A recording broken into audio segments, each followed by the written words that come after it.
हे खरं आहे. अंबडमधले जे इंडस्ट्रियलिस्ट आहे त्यांच्या असोसिएशनचे बरेचसे लोक येऊन भेटून गेले आणि त्यांनी सांगितलं की 2 वर्षापासून त्या रस्त्याची काही दुरुस्ती झाली नाही. 2-2, 4-4 फुटाचे खड्डे आहे आणि मग एखादा ट्रक जो माल घेऊन निघतो तो मध्येच जर त्या खड्ड्यामध्ये गेला तर मग साहजिकच आहे त्याचे शॉक ऑब्झर्वर पाटे बिटे तुटणं. आणि मग त्यांचं पुढचं म्हणणं असं की हे सगळं पाहून काही लोक जे आहेत यायला सुद्धा मागत नाहीत तिकडे नवीन. मी बोलतो ज्यांच्याशी बोलायचं त्यांच्याशी बोलतो आणि द्वारका पॉईंटचं तर काम जे आहे ते पावसाळ्यानंतर आता थोडं बंद झालं पाऊस, त्याच्यामुळे ते काम सुरू आहे असं मला कळलेलं आहे. आता कुठे आणखी असतील तर सांगू आपण. जी कोण कन्सर्न जे आहेत संबंधित अधिकारी जे आहेत अथॉरिटीज त्यांना सांगू, त्यांच्या काय अडचणी आहेत त्याही समजावून घेऊ. आणि कुंभमेळ्यासाठी तर आपल्याला नाशिकचं मोठं काम करायचंच आहे, परंतु हे त्यापेक्षा जास्त महत्त्वाचं आहे. अगोदर हे करायला पाहिजे, मग आपल्याला बाकीचं जे आहे करायचंच आहे ते. पण असंच जर सगळीकडे खड्डे असतील तर आपण येणाऱ्या लोकांपुढे काय आदर्श ठेवणार आहोत शहराचा. साहेब, समीर भाऊंच्या काळामध्ये नाशिकमध्ये एअरपोर्टची निर्मिती झाली. त्या नवीन टर्मिनल जे आहे कुंभमेळ्यापूर्वी ते व्हावं अशा प्रकारची मागणी आपण मी बरोबर आहे. पहिलं टर्मिनल जे आहे हे आपण केलं तिथे आणि त्यावेळेला बँगलोर दिल्ली सगळीकडे जाऊन HALच्या अधिकाऱ्यांशी वारंवार भेटून त्यांच्या मग बोर्ड मीटिंग्स वगैरे झाल्या आणि त्यातून मग बऱ्याच प्रयत्नानंतर ती जागा आपल्याला मिळाली. आणि मग त्याच्यामध्ये परत पैशाची अडचण. मग ते माझ्याकडे PWD होतं त्यावेळेला. PWDच्या माध्यमातून केवळ 80 कोटी रुपयामध्ये आपलं टर्मिनल आणि आपण ते सगळं काम करून घेतलं होतं. देशातलं ते पहिला एअरपोर्ट आहे जो PWDने स्वतःच्या खर्चाने बांधला आणि स्वस्त.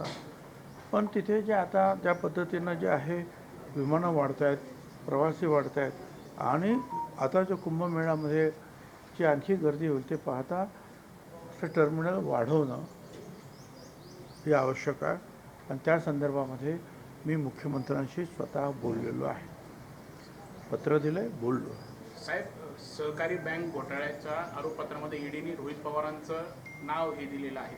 रोहित पवारांचं नाव आले ईडीकडून चौकशी. काय ते चौकशी करतात करतील ना, चौकशी असेल तर काय ते सांगतील. त्यांच्याकडे काय असेल ते प्रश्न विचारतील, ते उत्तर देतील. तुम्ही काय सांगणार?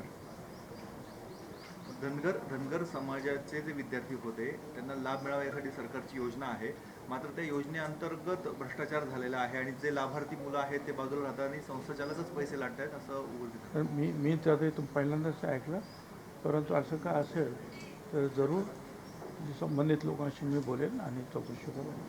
अंबादास दानवेंनी असं म्हणलं आहे, अंबादास दानवे रोहित पवारांना ईडीची नोटीस आल्यानंतर ज्यांच्या विरोधात तुम्ही ढिगभर पुरावे दिले ते आज भाजपमध्ये आहेत, मग रोहित पवारांचं काय घेऊन बसतात असं त्यांचं म्हणणं आहे.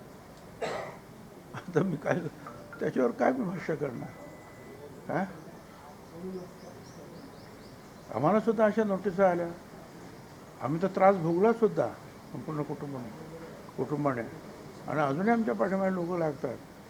कोर्टाने क्लीन चिट दिल्यानंतर सुद्धा हे चालू आहे. काही वेळेला तर असं आहे की आपण आपल्या पद्धतीनं लढायचं असतं. महाराष्ट्रातले 12 गड किल्ल्यांचं युनेस्कोमध्ये नोंद झालेली आहे. महाराष्ट्रासाठी ही किती अभिमानाची बाब आहे? मुख्यमंत्र्यांनी काल त्याबद्दल माहिती दिली. हे स्वाभाविक आहे, कारण एक बघा की जो काही मुघलांचं जे आक्रमण झालं उत्तरेतून त्यावेळेला अनेक मंदिरं वगैरे तुटली की आणि तिकडच्या काही राजांनी जे आहेत काही राजे लढले त्यांच्या विरोधात, पण काही राजांनी जे आहे सुलूक केला त्यांच्याबरोबर, रोटीबिटीचे सुद्धा व्यवहार झाले आणि त्यामुळे त्यांचे मोठमोठे महाल जे आहे आज सुखरूप आहे. पण महाराष्ट्रामध्ये मात्र जे आहेत त्या मुघलांना आणि आक्रमणाला अडवण्याचं काम शिवछत्रपतींनी केलं आणि ते करत असताना त्यांनी स्वतःच्या महालाचा विचार केला नाही, तर या गडकोटांचा विचार केला. आणि म्हणून आज समुद्रामध्ये सुद्धा ते किल्ले उभे आहेत 300-400 वर्षानंतर. मोठमोठे किल्ले की तिथे अजूनही जायला एवढी सगळी साधनं असताना सुद्धा आपण जाऊ शकत नाही. आणि 350 वर्षापूर्वी महाराज पायदळ, घोडदळ, हत्तीदळ हे सगळं घेऊन तोफा घेऊन जात होते आणि या लढाया लढत होते. आणि स्वाभाविक आहे हे सगळं पाहता त्यांना युनेस्कोमध्ये जे आहे स्थान मिळणं स्वाभाविक आहे. साहेब, नाशिक जिल्हा परिषदेमध्ये महिलांनी छळाचे आरोपही केले. विधान परिषदेमध्ये देखील सर्व प्रकरण गाजले.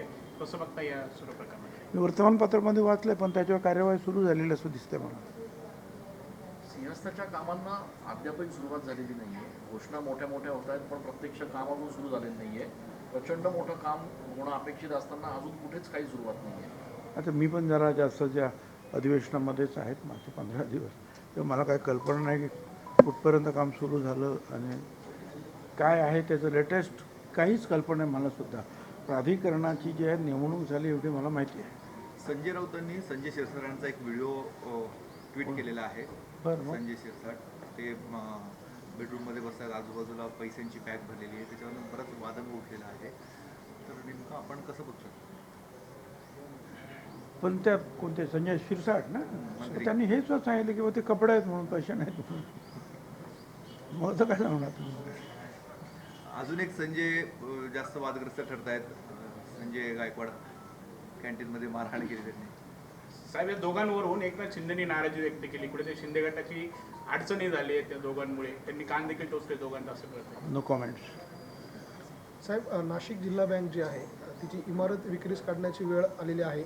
डबघाईस गेलेली आहे जिल्हा बँक आणि तिची जी द्वारकीवरची इमारत आहे ती आता विक्री काढण्याचा निर्णय होत आहे. काय ते नाशिक जिल्ह्याची ही जी बँक जी आहे हे एकेकाळी महाराष्ट्रातली नव्हे हिंदुस्थानमधली दुसऱ्या क्रमांकाची बँक होती. आणि एवढा मोठा प्लान होता शेतकऱ्यांच्या कर्जाचा, देशामध्ये दुसरा क्रमांक. पण आमचे तिकडचे जे आहेत अनेक वेगवेगळे सगळ्या पक्षाच्या जे आहेत सोकॉल्ड नेते ह्या सगळ्यांनी मिळून जे आहे ही बँक बुडवून टाकली. आणि म्हणून मी आता सातत्यानं त्यांना सांगतो, जे काय आमचे वरचे लोक जे असतील ते किंवा मंत्री संबंधित, कृपा करा आणि त्याची निवडणूक घेऊ नका. कारण ज्यांच्यावर ठपका ठेवलेला आहे त्यांची पोरं तयार आहेत परत निवडणुकीला उभं राहायला. ती बँक कधीच वरती येऊ शकणार नाही.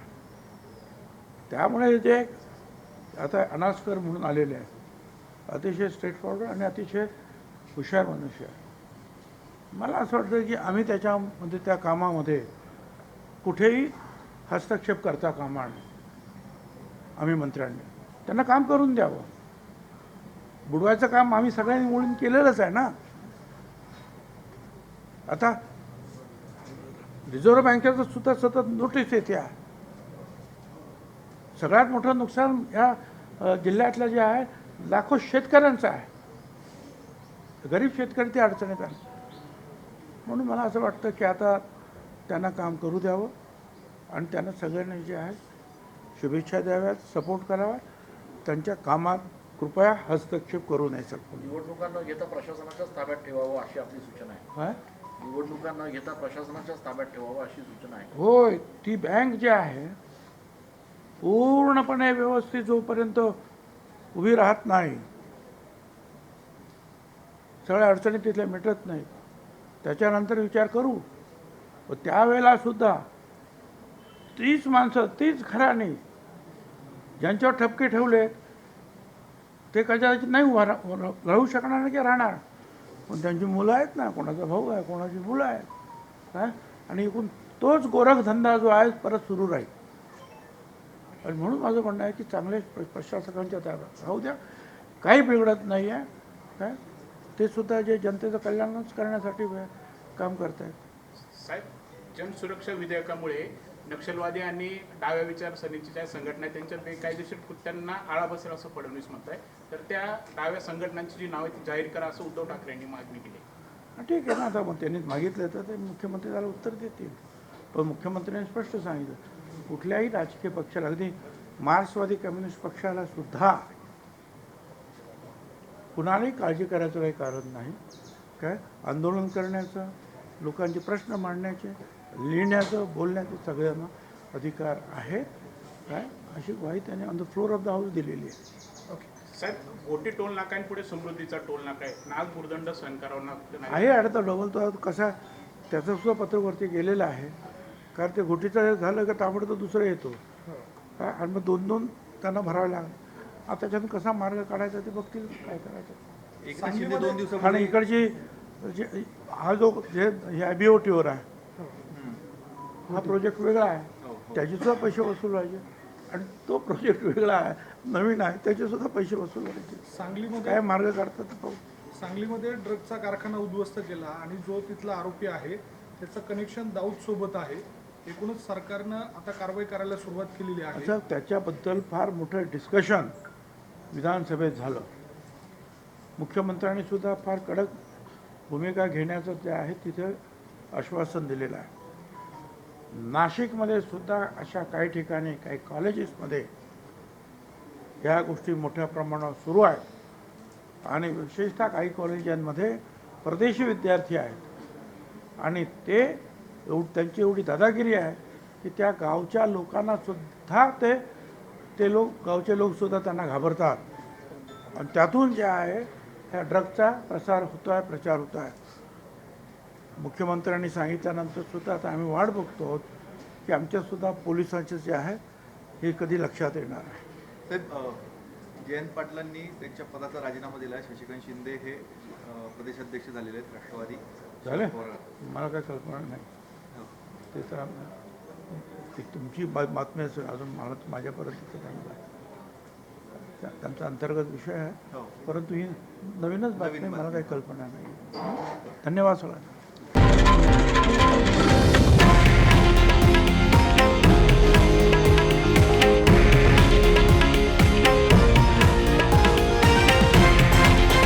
हे आहे देशातील नंबर 1 न्यूज नेटवर्क आणि आपण पाहत आहात TV9 मराठी, एकमेव.